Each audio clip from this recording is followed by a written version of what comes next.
दोस्तों ट्रंप की हवा निकल गई। ट्रंप की हवा निकल गई है। ट्रंप ने एक तरफा ऐलान कर दिया है। यार जलवा देखो आप, एक देश लड़ रहा था और जिसका प्रधानमंत्री जो है बहुत फुदक रहा था, तो दो देश लड़ रहे थे, ऐलान इसने कर दिया था कि जंग खत्म हो गई। दो देश लड़ रहे थे, ऐलान इसने किया था कि जंग खत्म हो गई। अब यहां पर ये खुद लड़ रहा था और एक तरफा इसने ऐलान कर दिया कि जंग पूरी हो गई। जी हां, ट्रंप ने कहा कि जंग ऑलमोस्ट पूरी हो चुकी है। ईरान का हमने सब कुछ तबाह कर दिया है। ईरान की नेवी तबाह कर दी है, एयरफोर्स तबाह कर दी है, IRGC तबाह कर दिया है, हमने उन्हें घुटने पे ला दिया है। अच्छा, ईरान को पता ही नहीं है कि वो घुटने पे है। अबे ईरान घुटने पे नहीं है, तू ईरान के उस पे है, उस पे मतलब पैरों पे है। रमजान है भाई, कंट्रोल उदय। दोस्तों सॉरी आगा, सॉरी थोड़ा मैं जज्बाती हो जाता हूँ। खबर यह है कि व्लादिमीर पुतिन के पास भागा है डोनाल्ड ट्रंप, फोन किया है और कहा है कि मतलब बात चल रही है कि मैं ऐसे इंसान को जानता हूँ जो सुप्रीम लीडर जो अब बना है, मुश्तबा खामनाई, जो मुझे पसंद नहीं है, उसका रिप्लेसमेंट है, वो उनसे बेहतर है। और हिंट दिया है डोनाल्ड ट्रंप ने कि जंग खत्म करवा दी जाए। यानी ट्रंप चुपके से पुतिन के पास गया है, फ़ोन पर बात की और कहा है कि यार जंग खत्म करवाओ यार, बहुत मार रहा है भाई। डोनाल्ड ट्रंप शुरू से सोच रहा है एक तरफा, और वो एक तरफा कुछ उसका पूरा नहीं हो रहा है। अब उसने एक तरफा बात कही कि हम देख रहे हैं कि ईरान हर चीज़ पर फायर कर रहा है, अगर उसने ये चीज़ जारी रखी तो हम उसका, ईरान का ये हमला आखिरी बना देंगे और वो मुल्क उसका आखिरी हो जाएगा, यानी पूरा मुल्क मिटा देंगे। बड़ा लंबा चौड़ा स्टेटमेंट है, शॉर्ट में बता रहा हूँ। आगे उन्होंने कहा कि हम सोच रहे हैं कि स्ट्रेट ऑफ हॉर्मुज़ पर काबू कर लिया जाए, पूरी तरह से कब्जा कर लिया जाए। लीजिए, रशिया ने खुद कंफर्म किया है, व्लादिमीर पुतिन ने खुद कंफर्म किया है कि डोनाल्ड ट्रंप ने मुझसे बात की है और जंग खत्म करने का प्रपोजल दिया है। अरे भिकमंगा पहुंच गया, ओ भिकमंगे। डोनाल्ड ट्रंप अंधभक्तों का फादरलैंड पहुंच गया, पुतिन के पास। जंग रुकवा दो यार। कैसा लगा जब स्ट्रेट ऑफ हॉर्मुज़ बंद था अभी तक? तो ये देखो, तेल के दाम $120 पर बैरल पहुंच चुके थे। ठीक, अब जब डोनाल्ड ट्रंप ने ऐलान किया और आगे यूरोप ने भी ऐलान किया कि जो हमारा तेल का भंडार है हम उसे खोल रहे हैं, तो फौरन जो तेल के भंडार की कीमत है, तेलों की कीमत है, वो तुरंत जो है धड़ाम से नीचे आई है। लेकिन ईरान ने पहले ही कह दिया था कि अगर ये तेल की कीमत कम हो भी रही है तो भंडार की वजह से हो रही है ना। कितना भंडार है, कुछ दिन में फिर से ये तेल के दाम आसमान पर पहुंचेंगे। वहीं ईरान के पार्लियामेंट स्पीकर ने बड़ी धमकी दी है और सीधा अमेरिका को कहा कि अमेरिका जो सिविलियंस को निशाना बना रहा है ना, हम इसका तगड़ा जवाब देंगे, इंतजार करो। उधर इराक के प्रधानमंत्री ने भी तबाह खामनाई को मुबारकबाद पेश किया है सुप्रीम लीडर बनाए जाने पर।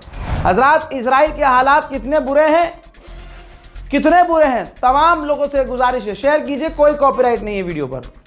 आप इसको यूट्यूब पर डालिए, फेसबुक पर डालिए, कहीं भी डालिए, कोई कॉपीराइट नहीं है। बस सच्ची खबर दुनिया तक पहुंचनी चाहिए। दोस्तों ये देखिए, सबूत के साथ चीज़ें सामने आई हैं। पिछले साल की पुरानी वीडियोस इजराइल शेयर कर रहा है कि हमने ईरान के फाइटर जेट तबाह किए हैं।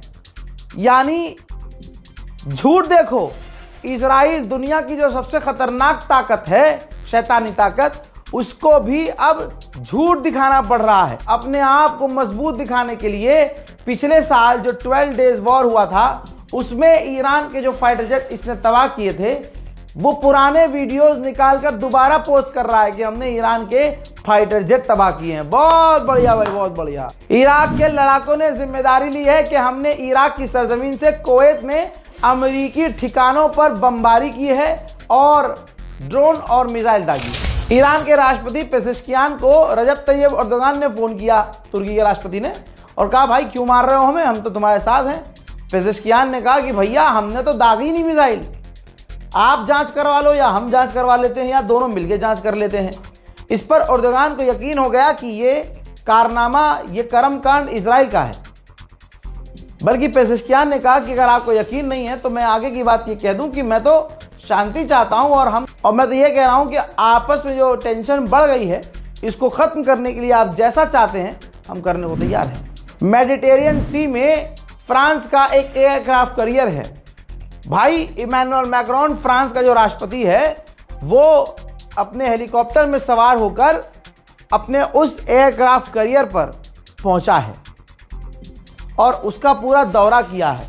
कहा जा रहा है कि ये एयरक्राफ्ट कैरियर मिडिल ईस्ट जा रहा है अरब देशों को ईरान के हमलों से बचाने के लिए। ट्रंप ने क्या ऐलान किया कि जंग जो है पूरी हो चुकी है, पूरी हो गई है। अबे ईरान ने कहा था शुरू तुमने किया है, ख़त्म हमारे हिसाब से होगा। ईरान के ऑफिशियल ने कहा है कि अब से हम जो भी मिसाइल दागेंगे उसमें विस्फोटक जो धमाकेखेज चीज़ें होंगी वो 1 टन की होंगी। हजरात, अब मैं आपको ऐसा वीडियो दिखाऊंगा जिसमें आप कहेंगे कि भाई ये तो कोई और ताकत है ईरान के पास। भाई वीडियो नज़र आ रहा है कि ईरान की एक मिसाइल आ रही है और इजराइल के 3 रॉकेट एयर डिफेंस सिस्टम से निकलते हैं और ईरान के उस मिसाइल को मारने की कोशिश करते हैं, लेकिन ईरान की वो मिसाइल को नहीं मार पाते और उनको चकमा देते हुए ईरान की मिसाइल इजराइल में जाकर गिरी।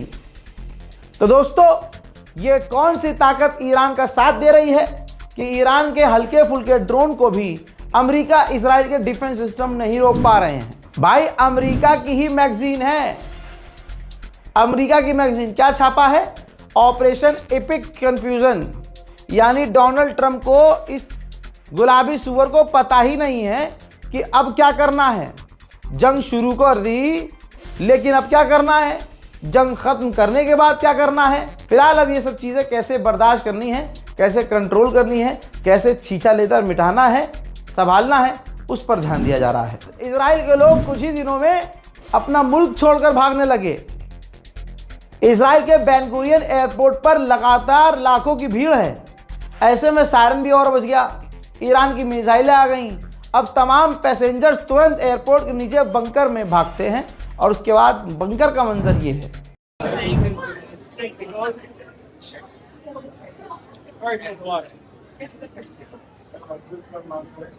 डोनाल्ड ट्रंप ऐलान कर रहा है कि जंग खत्म हो गई है, लेकिन ब्रिटेन में कुछ और चल रहा है। ब्रिटेन में फ्यूल टैंकों के करीब, गैस स्टेशन के करीब लंबी लंबी कतारें हैं, क्योंकि तेल और पेट्रोल डीजल के दाम तेजी से बढ़ रहे हैं। उधर सऊदी अरब ने किया ऐलान, जानकारी दी है कि हमने 3 ड्रोन्स को मार गिराया है जो ईरान के थे। हो, ईरान के विदेश मंत्री कह रहे हैं कि अभी हमारे पास और भी सरप्राइजेज हैं, हमारे पास स्टोरेज में बहुत सारी चीज़ें हैं, चिंता मत कीजिए, अभी जंग जारी रहेगी। भाई ईरान की फौज ने तो भाई साहब बम्बू लगा लिया है, सरसों का तेल और सांडे का तेल एक साथ लगाकर लट पकड़ रहे हैं। ये देख लीजिए, जो IRGC की ग्राउंड फौज है उसने कहा है कि हम इंतज़ार कर रहे हैं अमेरिका की फौज का। दोस्तों कमाल ही हो गया, ईरान बहुत खौफनाक लड़ रहा है और बहुत बुरी तरह से पीट रहा है। आप लोगों ने जो मेरी इज्जत रखी है, मैं आप लोगों का शुक्रिया अदा करूंगा कि 9 मार्च एक बार आवाज़ देने पर जिस एम्बेसी में, ईरान एम्बेसी में लोग जा नहीं रहे थे, मेरी मोहब्बत में लोग आए और आपने यकीन दिलाया कि आप मेरे हैं। हजरात, वहाँ पर हज़ारों लोग पहुँचे, हज़ारों लोगों ने कॉन्डोलेंस बुक में अपना शोक व्यक्त किया, घंटों वहाँ बिताया। हमारी मुलाकात खुद ईरान के एम्बेसडर से करवाई गई, ईरानियन ऑफिशियल से। वहाँ तमाम ईरान के ऑफिशियल्स को इस बात का एहसास हो गया कि ये कोई गोदी मीडिया का पत्रकार नहीं आया है जिसके पीछे कौम घूम रही है, जिसके पीछे मुसलमान सलाम कर रहा है, उसके गले लगना चाह रहा है। ईरान एम्बेसी की इंटेलिजेंस भी होती है भाई साहब, सारी जानकारी उनको मिल चुकी थी और यहाँ मैं बोल के भी नहीं गया था, बिना परमिशन, बिना आप टाइम लिए, अपॉइंटमेंट लिए किसी के एम्बेसडर से नहीं मिल सकते। लेकिन आप लोगों ने इतनी इज्जत दिलवाई, आप लोगों का प्यार, इतना प्यार आपने दिखाया कि ईरान के एम्बेसडर को मुझे वक्त देना भी पड़ा, जबकि मैंने मांगा नहीं था। वो बेचारे खुद आए, मिले, उन्होंने बहुत अच्छी अच्छी बातें समझाई।